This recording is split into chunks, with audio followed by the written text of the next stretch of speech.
My brother stole over $40,000 from me across 3 years. He did it slowly, carefully, and with a smile on his face every Christmas. I found out by accident.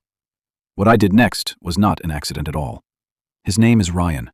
2 years older than me, always the charming one. The one my parents bragged about at dinner. When our grandmother passed, she left us both a share of her estate, money held in a joint account until it was formally distributed by the executor. That executor was Ryan. I trusted him completely. He was family. He handled the paperwork, communicated with the lawyers, and gave me updates every few months. Still processing, he'd say. These things take time. 3 years passed. I was patient. Ryan bought a new car, renovated his kitchen, and took 2 vacations to Europe. I only found out because the estate's lawyer retired and his replacement did a routine audit. She called me directly on a Wednesday afternoon. Her exact words were, "I want to make sure you've been receiving your disbursements." I had received nothing. What followed was 2 weeks of document requests, bank record pulls, and a very quiet conversation with a forensic accountant. Ryan had been making small, irregular withdrawals from the estate account for 38 months. Never enough to trigger automatic flags. Always just under the threshold. $41,200.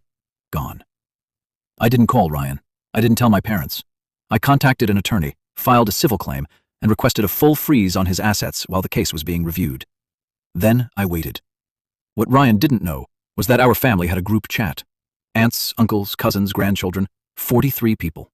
Every holiday, every birthday, every thinking of you message went through that chat.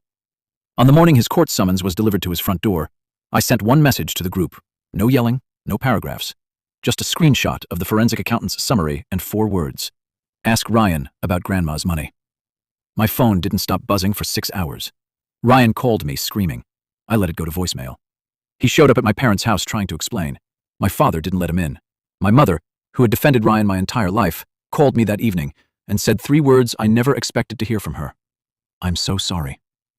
The civil case settled 4 months later. Ryan repaid the full amount plus legal fees.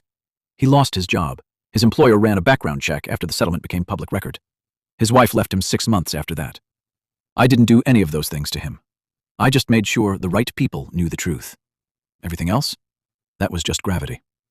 People always say keep family drama private. But some things aren't drama. Some things are just facts. And facts have a way of finding the light eventually. You can either wait for that, or you can open the curtains yourself. What would you have done? Let me know in the comments. And subscribe to Scoring Silently. New story every week. The quiet kind that hits hardest.